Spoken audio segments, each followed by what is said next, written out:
National Weather Service in Wilmington has issued a severe thunderstorm warning for eastern Shelby, northeastern Miami, southern Logan, western Champaign, until 8 p.m.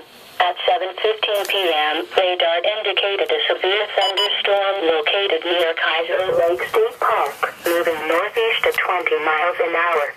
This storm has a history of producing damaging winds.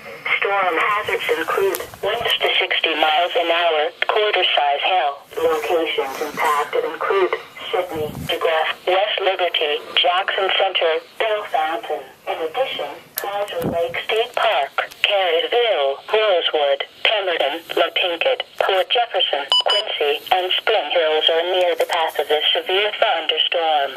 Seek shelter in a sturdy building. Stay away from windows and doors until the storm has passed.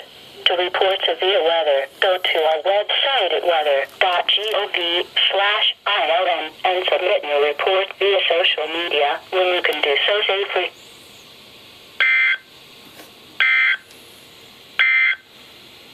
The National